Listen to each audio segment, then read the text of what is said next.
Tere hommikust! Tere hommikust, hea müügirahvas! Igal pool Eesti nurkades ja loomulikult igal pool üle maailma. Tervitan teid 33. müüginädala rõõmsa saabumise puhul ja 38. müügiminutid eetris. Mõnus hommikukohvi. Circle K peaks juba varsti tegema oma pakkumise mulle, et päris palju on nende top siin mu eetris figureerinud. Esmalt tänud kõigile, kes mu eelmist videot vaatasid ja kõiki eelmisi videoid. Aitäh teile tagasiside eest, aitäh neile, kes vastu vaidlesid. Ma olen selle üle väga rõõmus, kui keegi vaidleb vastu ja ütleb, et tal on erinev arvamus ja põhjendab oma arvamus ära, see on suurepärane. Täna räägime potentsiaalist ja see on üks hästi äge teema minu arust, millest võib-olla väga vähe räägitakse. Mis see potentsiaal üldse on? Potentsiaal on sinu võimekus. Kõige lihtsamal kujul sinu võimekus teha elus asju, midagi korda saata, isiklikult areneda. Ja juhataks selle teema võib-olla sisse jällegi natuke kaugemalt. Ja juhataks selle teema sisse oma toredast kohtumisest ühe oma mentoriga, keda ma arvasin, et ma elus kunagi ei näe, aga ta siiski külastas Eestit ja selleks oli Matt Morris. Ja Matt Morris tõi väga mõnusa paralleeli, et me käime elus väga tihti ringi ja meil on väikene knopka tagataskus ja see pressib oma nüri otsaga meile kogu aeg tagumikku, ebamugav, suhteliselt ebamugav, aga ei ole veel piisavalt valus, et sa peaksid midagi tegema. Kogu aeg vaikselt surub sul selle nüri otsaga tagumikku, iga kord, kui sa istud, mõtled, no pagan ei ole mugav istuda. Aga midagi teha ka ei viitsi. Ei viitsi nagu selle pärast pingutada, et seda knopkat taskust minema saada. Nüüd, see Matti kirjeldus on väga hea kirjeldus selleks, et avada seda potentsiaali teemat.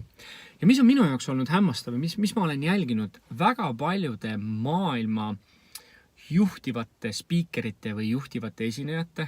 Lugu hakkab sellest, et ma olin kõrvuni võlgades pankrotis ja ma arvasin, et ma ei jõua enam mitte kuskile välja, et nüüd on nagu kõik.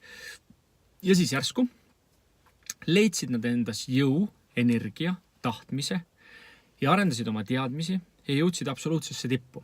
Ehk siis see paneb mind alati mõtlema, et huvitav, miks need lood alati samamoodi hakkavad. Ja need ei ole välja mõeldud lood, need on päriselt, need inimesed ongi olnud kõige sügavamas sügavikus selleks, et tõusta kõige kõrgemale tippu. Ja see paratamatult paneb mind mõtlema selle üle, ehk siis inimesed ei kasuta oma potentsiaali, ehk siis see knopka vajutab sul nii kaua vaikselt tagumikku, kui sul ei ole piisavalt ebamugav.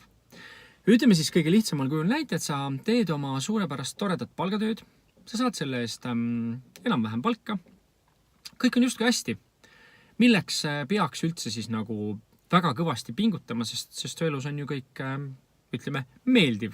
Meeldiv, aga mitte hea. Meeldiv, aga mitte see, mida sa tegelikult tahaksid, kui sa oled suutnud välja mõelda, mida sa tegelikult tahad. Siit siis seda teemat jätkates. Minu üks postulaad on see, et kui sa ei ole piisavalt rasketesse oludesse sattunud, siis sa ei pea hakkama oma tõelist potentsiaali avama. Ja nüüd oluliselt kehvem variant on see, ma loen praegu John Maxwelli, kes on ka loomulikult üks minu lemmikkirjanikest juhtimisalal. Ja John Maxwell ütleb hästi, et tema uuringu põhjal ja erinevate uuringute põhjal inimene kasutab ära oma elust 20% oma tõelisest potentsiaalist. 20%, mõelge, see on alla veerandi.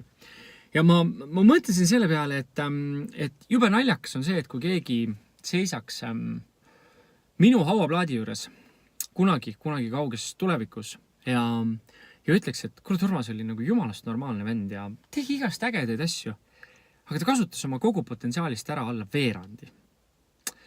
Kas ma keeraksin hauas ringi? Ma arvan, pagan vist keeraksin küll. Ma oleksin vist nagu päris pettunud, et nii palju potentsiaali ei kasutamata. Ja nüüd jätkates seda teemat sealt, et kui meil on mugav, siis meil ei ole vaja oma potentsiaali täielikult avada või vähemasti, ma ei tea, 30-40% peale oma potentsiaalist ära kasutada selleks, et teha elus tõeliselt ägedaid asju. Nüüd kerides minu elu aastasse tagasi 2003-2004, siis ma kogesin oma nahal läbi sellise termini, nagu seda on arengulõks. Ja arengulõks on midagi, mis võib tabada teid kõiki. Arengulõks tähendab seda, et ma töötasin palgatööl ja ma eeldasin, et tollane juht peaks mind koolitama. peaks organiseerima mulle koolitusi. Täna mu suhtumine on absoluutselt 180 kraadi teistpidi. Täna ma suhtun sellesse niimoodi, et ettevõtjad ja sinu tööandjad peaks äärmisel juhul koolitama sind spetsiifilistes asjades, näiteks sinu eriala, olgu sa siis, ma ei tea, kus iganes erialas sa töötad, selle spetsiifilisi teadmisi peaks ettevõtte juht ja su tööandja sinus aitama arendada. Või see on temale kasulik.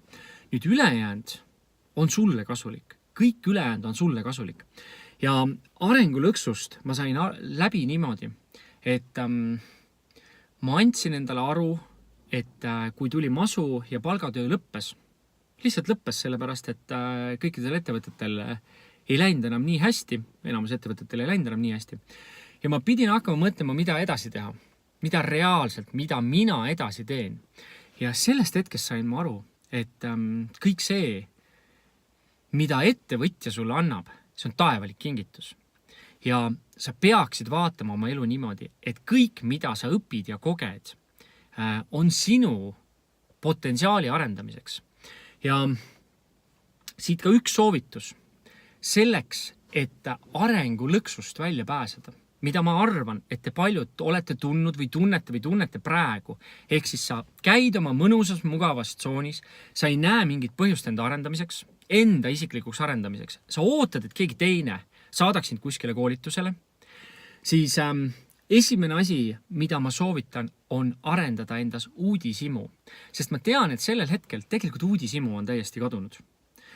Ja nüüd, kui ma tõmban veel siit kokku paralleeli ühe oma Eesti lemmikkoolitaja Alar Ojastu mõttekäiguga. Alar ütleb hästi. Vedas tähendab seda, et ettevalmistus kohtus võimalusega.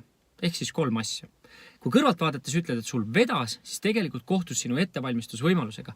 Nüüd, kui sa ei tunne uudishimu, ma ei tea, toome siis kõige lihtsamal kujul näite müügi valdkonna vastu või ennast müügi valdkonnas arendamise vastu, siis kui sul peaks tekkima võimalus sinu potentsiaali täielikuks ärakasutamiseks, kas või 40%-liseks ärakasutamiseks, siis sa ei saa selle võimalusega kaasa minna, sest sa ei ole ennast arendanud, sa ei ole olnud valmis või ennast ette valmistanud. Ja vaat minu arust see on elus kõige olulisem paradoks.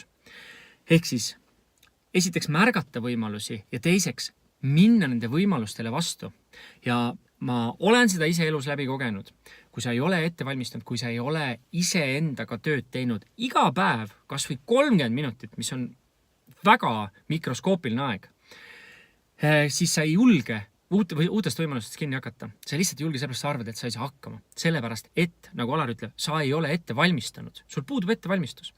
Ja nüüd, mis on minu tänase müügiminutite soovitus? Kui sul ei ole huvi valdkonna vastu või kui sul on kadunud huvi, siis leia uudishimu ülesse ja hakka uuesti huvi tundma. Ja tee seda alguses päris jõuliselt. Selles mõttes, et kui sa orgaaniliselt seda ei saa teha, siis tee seda jõuliselt. Tekita endas see huvi, sest see on sulle vajalik, see on sulle oluline. See tagab sinu elu kvaliteedi ja sinu potentsiaali tulevikus, siis kui su palgatöö lõpeb. Ja me kõik teame, et palgatöö võib lõppeda täpselt 2 kuu pärast. Kui antakse sulle teada, et sind ei ole enam vaja. Ja selles ei ole midagi nagu halba, see on normaalne, orgaaniline asjade areng. Igal juhul, minu tänase müügiminutite soovitus on see, kasuta oma potentsiaalist ära rohkem kui 20%, sest ma tean, et sa oled selleks võimeline. Sa oled väga eriline inimene, just sina, noor müügiinimene, kellele ma neid videoid teen. Ära jää mugavuse lõksu, ära jää arengu lõksu, vaid liigu isiklikul tasandil edasi ja otsi ja ammuta ja uudiste ringi. Nüüd üks hästi kiire mõttevahetus veel Pärnust. Me käisime sõpradega nädalavahetusel Pärnus toimus Augusti unetus. Augusti unetuse raames oli siis üks tore Pärnu kunstimuuseumis üks tore näitus. Selle näituse nimi oli vist Mees ja naine. Loomulikult, kuna me käisime igal pool, siis me käisime ära seal näitusel. Ja selle näituse ukse peal oli minu jaoks üks musternäide, mis juhtub siis, kui inimene on jäänud igatpidi lõksu. Seal oli üks tore tädi ja meie seltskond siis sisenes ja meid oli päris palju. Ja esimene inimene küsis, et kas teil grupi soodustust või grupipiletit ei ole. Meil peale tädi vaatas otsa ja ütles, ma olen seda nalja kuulnud juba 25 aastat. Ja ma korraks tardusin paigale ja mõtlesin, et pagan, mis vastus. 25 aastat oled sa kuulnud, ehk sulle on antud müügist sisendit, et pagan, tehke see grupisoodustus ära. Ja sa ütled seda, sa oled seda nalja kuulnud 25 aastat või? Oleks aeg edasi areneda või sealt töölt ära minna või öelda nendele inimestele, kes seal seda palagani organiseerivad, et tehku grupipilet. See on nii lihtne ja primitiivne näide sellest, mis meiega igal päeval elus juhtub ja kuidas see meie müüki ja kuidas see meie sooritust mõjutab. Ja kui sa sellise stardipauguga lähed juba kuskile näitust vaatama, siis ilmselgelt see emotsioon on juba algusest peale rikutud, siis sa jääd selle peale mõtlema, mõtled, okei. Jah, eks me siis maksame nii nagu tavapäraselt ja meil ei olegi seda grupipiletit vaja, lähme vaatame selle näituse ära. See oli lihtsalt üks mikroskoopiline näide ja ma mõtlen, et ma toon igas müügiminutis nüüd ühe näite, mis on lihtsalt minu eluteele jäänud. Minuga kohtume 19. septembril koolitusel Müü nagu eestlane. Ma siiralt ootan teid sinna.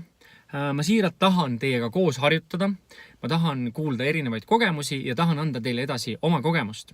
Need olid 38. müügiminutid, mõnusat 33. müüginädala jätku teile ja tšau!